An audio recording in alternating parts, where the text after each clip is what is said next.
Morning दोस्तों। तो हम आज पढ़ेंगे मौलिक अधिकारों के बारे में, जिसमें हमारे मूल संविधान में 7 प्रकार के मूल अधिकार दिए गए थे, मौलिक अधिकार दिए गए थे और वर्तमान में उनकी संख्या घटकर 6 हो गई।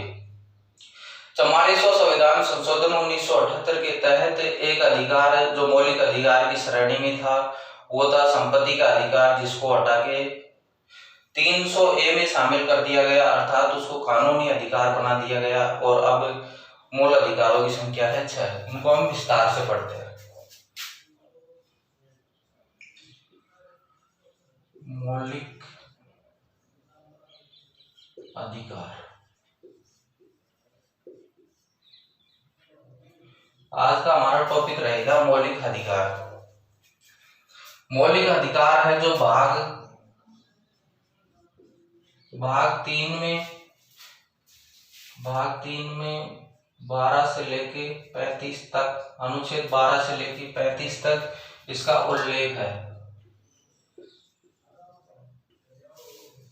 मौलिक अधिकार भाग 3 में निहित है, जो अनुच्छेद 12 से लेके 35 तक उल्लेखित है।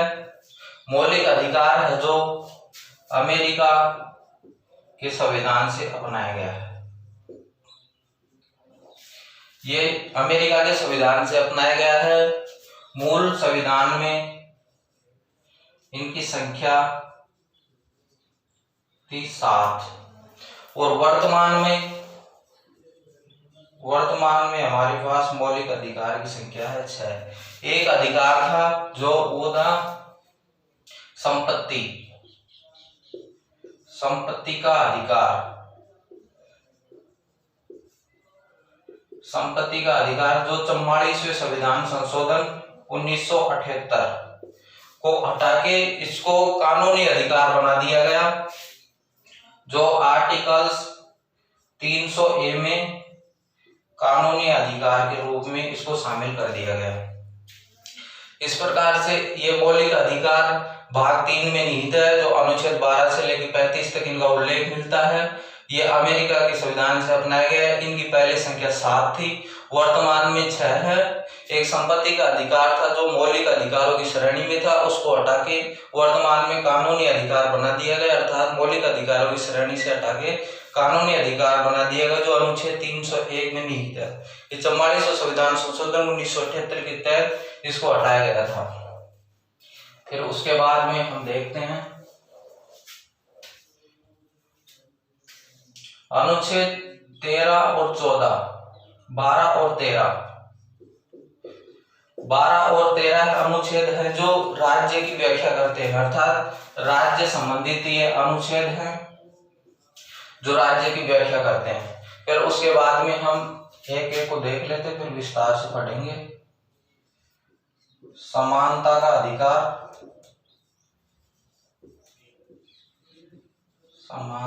अधिकार,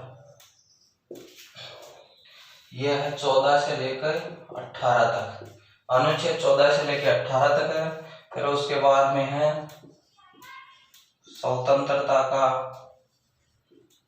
अधिकार, जो यह है अनुच्छेद 19 से लेके 22 तक है। फिर उसके बाद में है शोषण के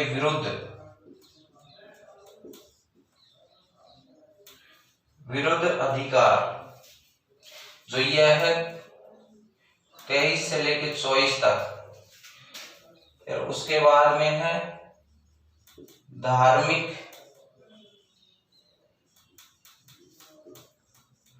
स्वतंत्रता का अधिकार, यह है 25 से लेके 28 तक है। अनुच्छेद 25 से लेके 28 तक इसका वर्णन मिलता है। फिर उसके बाद में है संस्कृति व शिक्षा, संस्कृति व शिक्षा का अधिकार, यह है 29 से लेके 30 तक इसमें उल्लेखित है। फिर उसके बाद में है संवैधानिक उपचारों का अधिकार, संवैधानिक उपचारों का अधिकार जो यह है 32 से लेके 35 तक है। अब इसमें एक अनुच्छेद गायब हुआ है, वो था संपत्ति का अधिकार था, जो उसको हटा के 300A में कानूनी अधिकार बना दिया गया, अर्थात अनुच्छेद 300A में शामिल कर दिया गया संपत्ति का अधिकार, जो अनुच्छेद 31 से संबंध रखता था। समानता का अधिकार अनुच्छेद 14 से लेकर 18 तक है। स्वतंत्रता का अधिकार अनुच्छेद 19 से लेकर 22 तक इसका उल्लेख मिलता है। शोषण के विरुद्ध अधिकार हमारा मौलिक अधिकार है, उसका उल्लेख 23 से लेकर 24 तक इसमें निहित है। धार्मिक स्वतंत्रता का अधिकार 25 से लेकर 28 तक वर्णन मिलता है इसमें। संस्कृति व शिक्षा का अधिकार 29 से लेकर 30 तक है। संवैधानिक उपचारों का अधिकार 32 से लेकर 35 तक है। अब हम ये को डिटेल से पढ़ लेते हैं, इसको साफ कर लेते हैं।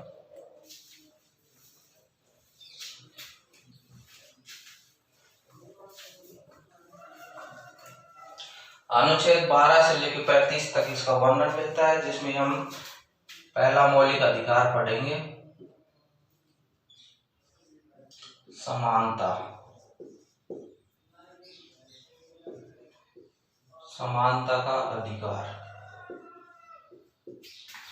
जो ये है 14 से लेके अनुच्छेद 14 से लेके 18 तक है। मौलिक अधिकार वे होते हैं जो व्यक्ति को एक प्रकार से संरक्षण दिया जाता है, व्यक्ति का एक प्रकार से हक होता है। इसको हम सीधे भाषा में समझ सकते हैं कि जिस प्रकार व्यक्ति के जीवन के लिए जल की आवश्यकता होती है, उसी प्रकार व्यक्ति के व्यक्तित्व के लिए मौलिक अधिकारों का होना अति आवश्यक है। इनका हम सरकार सामान्य परिस्थिति में इनके हमारे हक को छीन नहीं सकती है, अर्थात इनकी संरक्षण संबंधी प्रावधान किया गया है।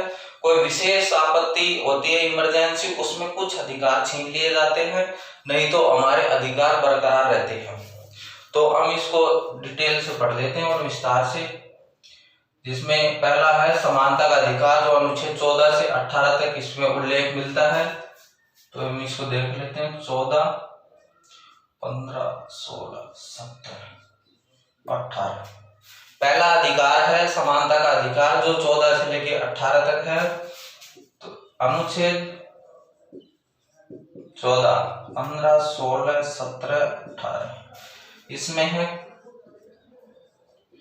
कानून या विधि। अनुच्छेद 14 कहता है कि कानून व विधि, अर्थात कानून की दृष्टि से सभी व्यक्ति को समान अधिकार दिया गया है। यदि कोई व्यक्ति गरीब हो या अमीर हो, किसी भी प्रकार का किसी के साथ भेदभाव नहीं किया जाएगा। कानून या विधि के समक्ष सभी व्यक्ति, गरीब हो चाहे अमीर हो, सभी के लिए कानून समान रहेगा, अर्थात इसको कानूनी संबंधी अधिकार दिया गया है। फिर उसके बाद में अनुच्छेद 15 आता है, जिसमें है लिंग, जन्म स्थान, लिंग, जन्म स्थान, जाति आदि के आधार पर किसी के साथ भेदभाव नहीं किया जाएगा। अनुच्छेद 15 कहता है कि लिंग मेल हो चाहे फीमेल हो, जन्म स्थान उसका जन्म कहीं पर भी हुआ हो, जाति कोई भी कास्ट या कोई भी जाति से बिलोंग करता हो, उसको समान अधिकार दिया गया है। उसके साथ किसी भी प्रकार का कोई भेदभाव नहीं किया जाएगा। फिर उसके बाद में है पद। अनुच्छेद 16 ये कहता है कि सरकारी सेवा में पद के लिए जो समान प्रावधान किया गया है, अर्थात प्रत्येक व्यक्ति सरकारी सेवा में अपनी भागीदारी निभा सकता है।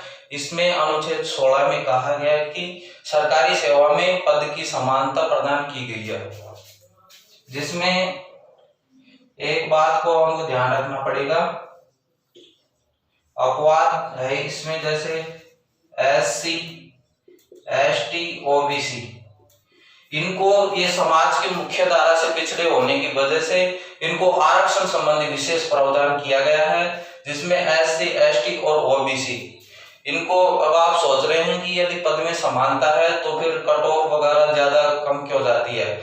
क्योंकि इनको समाज की मुख्य धारा से पिछड़े होने की वजह से SC ST OBC को विशेष आरक्षण संबंधी प्रावधान किया गया है, जिसका इसको रिजर्व कोटा अलग होता है, जो अनुसूची 5 के तहत इनको निहित किया गया है। इसमें उल्लेख है SC ST का, इसको ये विशेष अधिकार दिया गया है। कोई भी व्यक्ति सरकारी सेवा में नौकरी लगना चाहता है तो उसको समान अधिकार प्रदान किया गया है। फिर उसके बाद में आता है अनुच्छेद 17 अस्पृश्यता। अस्पृश्यता एवं हम इसको कह सकते हैं छुआछूत। किसी भी व्यक्ति को जाति, लिंग, धर्म, रंग, रूप के आधार पे उसके साथ में किसी भी प्रकार का छुआछूत नहीं किया जाएगा, अर्थात व्यक्ति को अस्पृश्यता संबंधी भेदभाव नहीं किया जाएगा, उसके साथ छुआछूत संबंधी कोई भी मतभेद नहीं किया जाएगा। फिर उसके बाद में आता है अनुच्छेद 18। अनुच्छेद 18 यह कहता है उपाधियों का अंत। उपाधियों का अंत। पहले क्या होता था कि ब्रिटिश काल में जब अंग्रेजों का शासन था तो वह उपाधियां दिया करते थे, तो उसमें कई प्रकार की उपाधियां शामिल की जाती थी और उनको एक उपाधियों का प्रलोभन देके व्यक्ति को अपनी तरफ आकर्षित करने का काम किया जाता था और अपने वह षड्यंत्र में उसको फंसा के अच्छी तरह काम लेते थे, जिसमें कई प्रकार की उपाधियां दी जाती थी, जैसे सर, नाइट, राय बहादुर, राव बहादुर आदि कई प्रकार की उपाधियां दी जाती थी, जो कि संविधान सभा में इसको हटा दिया गया और इसके स्थान पे व्यक्ति कोई अच्छे कार्य करता है, अर्थात वो पुरस्कार सामाजिक कार्य में अच्छा योगदान देता है, किसी भी प्रकार में अच्छा उसका योगदान रहता है, तो उसके स्थान पर भारत रत्न, पद्म विभूषण, पद्म श्री और जैसे ये आम लोगों के लिए थे, और सैनिक संबंधी कई प्रकार के पुरस्कार हैं, जैसे परमवीर चक्र, महावीर चक्र, शौर्य चक्र आदि कई प्रकार के पुरस्कार सेना संबंधित दिए जाते थे। इस प्रकार से हमने पहला मौलिक अधिकार समझा है समानता का अधिकार, जो 14 से 18 तक इसका वर्णन है। इसमें अनुच्छेद 14 में कानून व विधि के समक्ष कोई व्यक्ति गरीब हो अमीर हो सभी के लिए कानून समान रहेगा। फिर अनुच्छेद 15 कहता है कि लिंग, जन्म स्थान, जाति, रंग, रूप के आधार पर किसी भी व्यक्ति के साथ में किसी भी प्रकार का कोई भेदभाव नहीं किया जाएगा। अनुच्छेद 16 कहता है पद, सरकारी सेवा में जॉब करने के लिए उसको समान अवसर दिया जाएगा। अपवाद की श्रेणी में SC ST OBC है, जिनको आरक्षण संबंधी विशेष प्रावधान किया गया है। अनुच्छेद 17 अस्पृश्यता अर्थात छुआछूत के आधार पर किसी भी व्यक्ति के साथ में कोई भी भेदभाव नहीं किया जाएगा। 18 उपाधियों का अंत कर दिया गया। फिर उसके बाद में इसको साफ कर देते हैं, दूसरा पढ़ेंगे।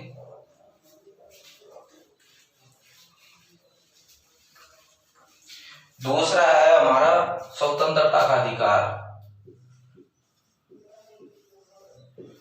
स्वतंत्रता का अधिकार,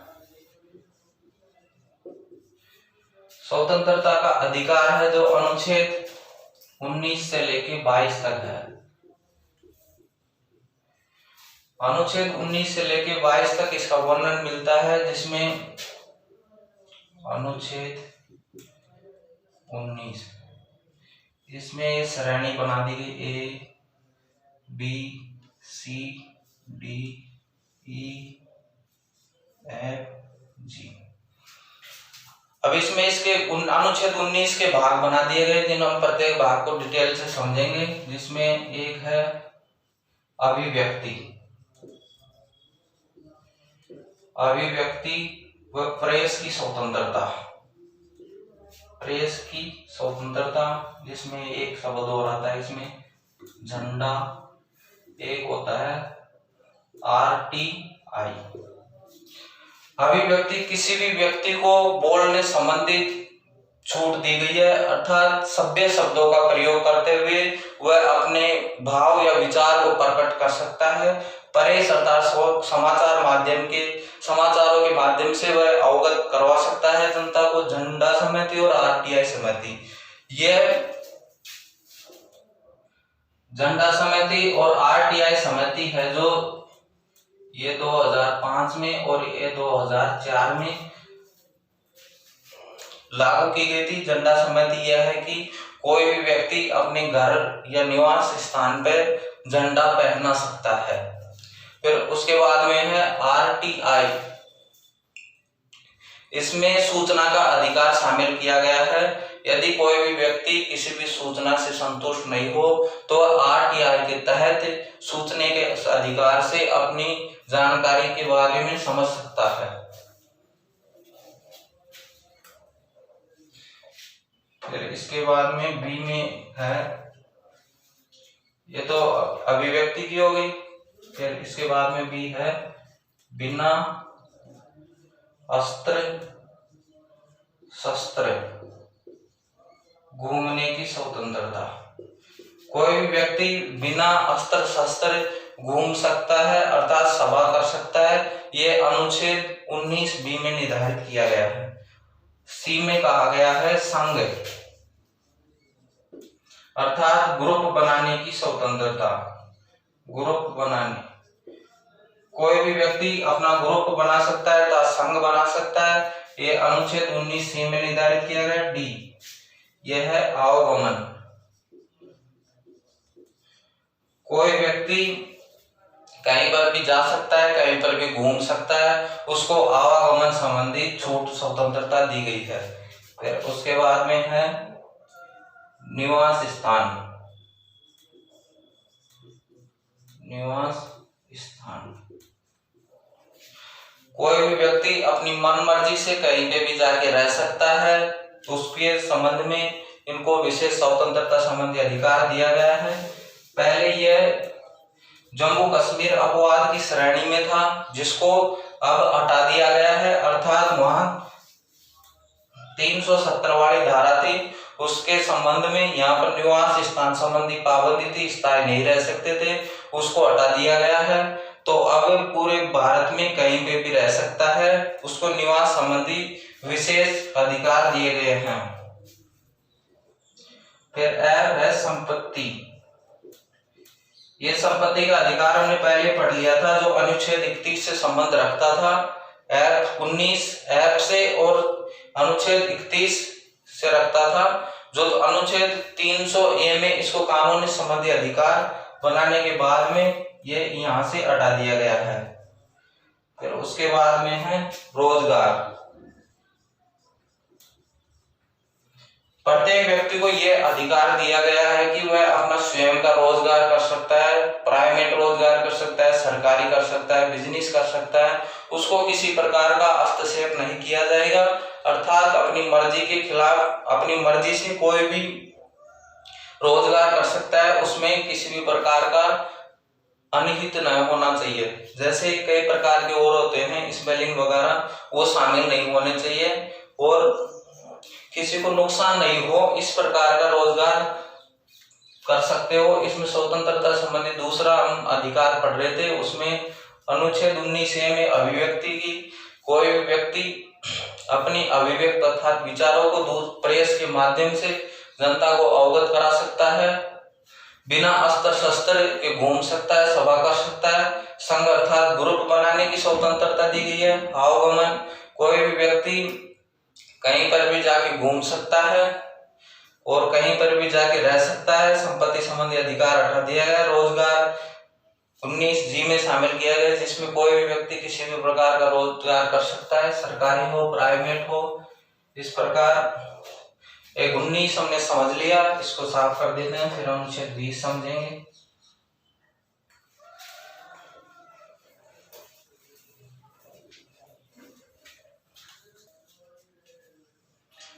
तो हम अनुच्छेद 20 पढ़ रहे हैं, तो इसमें अनुच्छेद 20 में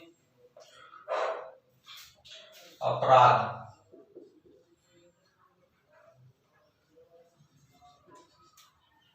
अपराध दोष सिद्धि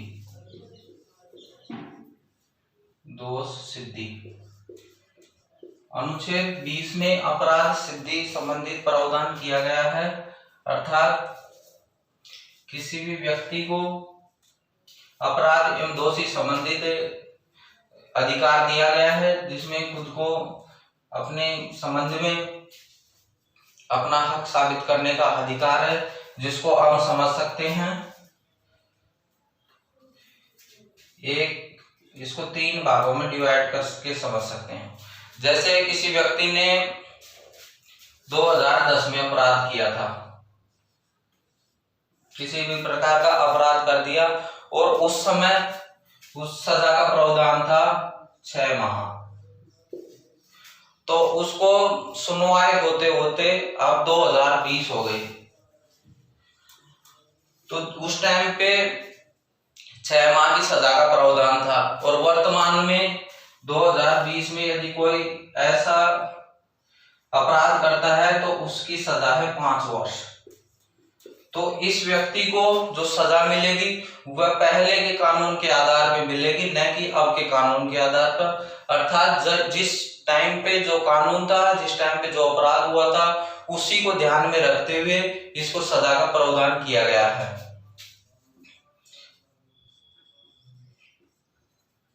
एक अपराध एक सजा। इसमें यह कहा गया है कि एक व्यक्ति को एक बार अपराध करने के संबंध में एक बार ही सजा का प्रावधान किया गया है, न कि एक अपराध करने के बाद में उसको बार बार सजा दी जाएगी। फिर उसके बाद में एक है गवाही।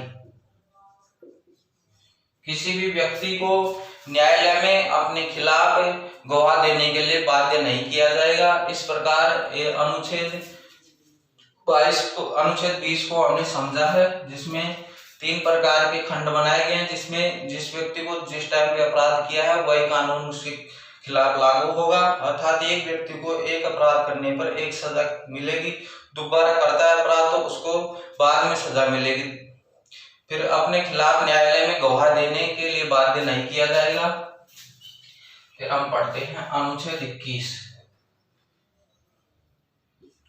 अनुच्छेद 21 है व्यक्तिगत स्वतंत्रता व जीवन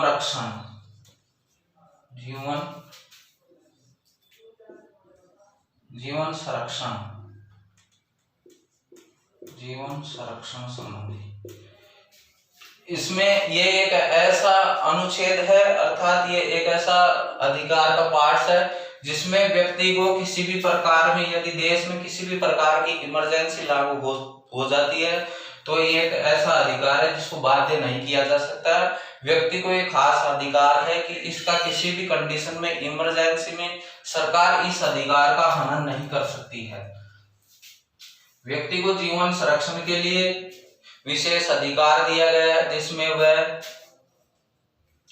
शुद्ध जल ग्रहण करने से संबंधित, शुद्ध वातावरण ग्रहण करने संबंधित, इस प्रकार से कई प्रकार के इसमें व्यक्तित्व संबंधित विशेष अधिकार दिए गए हैं। फिर उसके बाद में है 21 ये बताता है कि 86वां संशोधन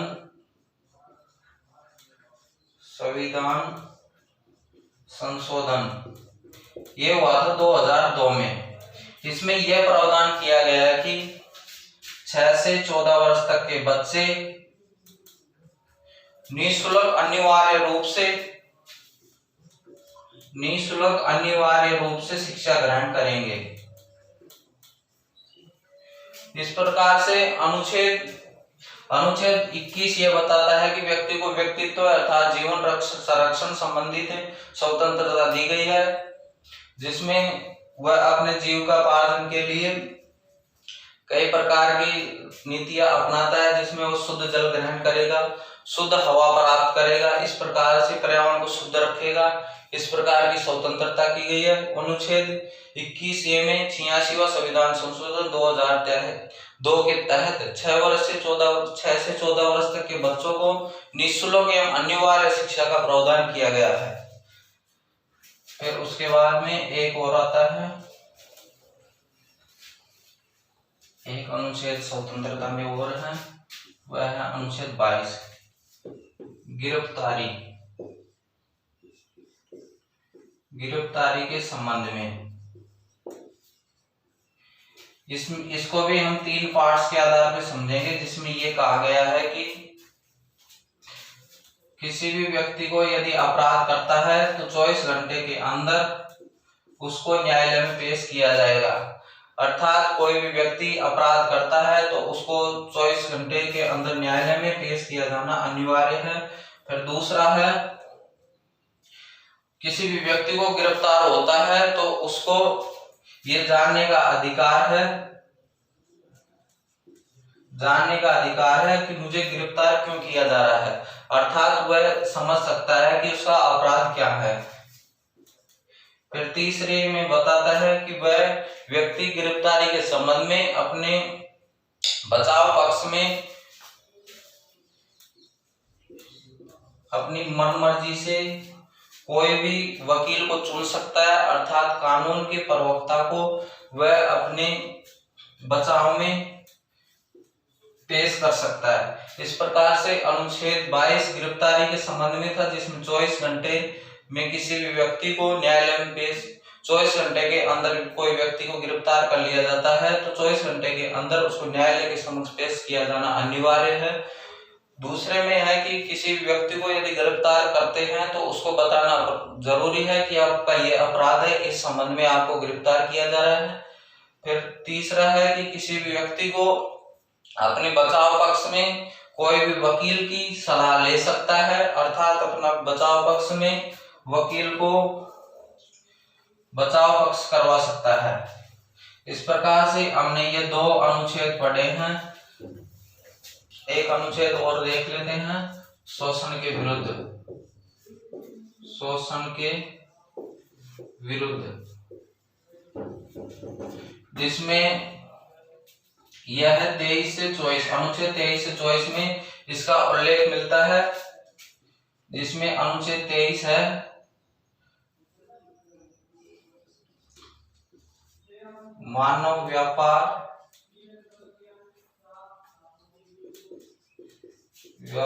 दुर्व्यवहार बलात्कार श्रम। इस प्रकार से अनुच्छेद 23 बताता है कि किसी भी व्यक्ति का मानव संबंधित व्यापार नहीं किया जाएगा, अर्थात किसी व्यक्ति का व्यापार नहीं किया जाएगा। दुर्व्यवहार अर्थात उसको कार्य करने श्रम करने के लिए उसको मजबूर नहीं किया जाएगा, उसके संबंध में किसी प्रकार दुर्व्यवहार नहीं किया जाएगा। किसी भी व्यक्ति को श्रम करने अर्थात परिश्रम करने संबंधित बाध्य नहीं किया जाएगा। एक है अनुच्छेद 24। अनुच्छेद 24 ये कहता है कि कल कारखाने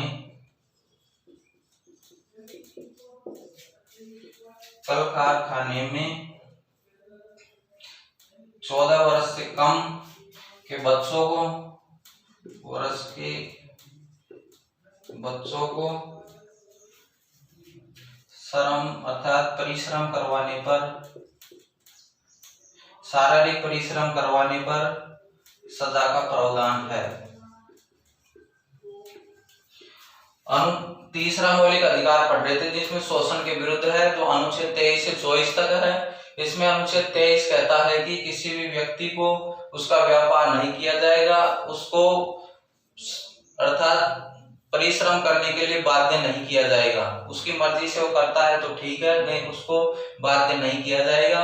अनुच्छेद 24 है कल कारखाने या फैक्ट्रियों में 14 वर्ष से कम के बच्चों को यदि परिश्रम करवाया जाता है, शारीरिक परिश्रम करवाया जाता है तो उसमें सजा का प्रावधान है, उसके खिलाफ कार्रवाई की जाएगी। इस प्रकार से क्लास लंबी होने की वजह से आज हम 3 ही मौलिक अधिकार पढ़ेंगे। अगली क्लास में हम 3 और मौलिक अधिकार पढ़ेंगे। हमारा चैनल को सब्सक्राइब करने के लिए लिंक डिस्क्रिप्शन में है। ज्यादा से ज्यादा शेयर करें, लाइक करें। धन्यवाद।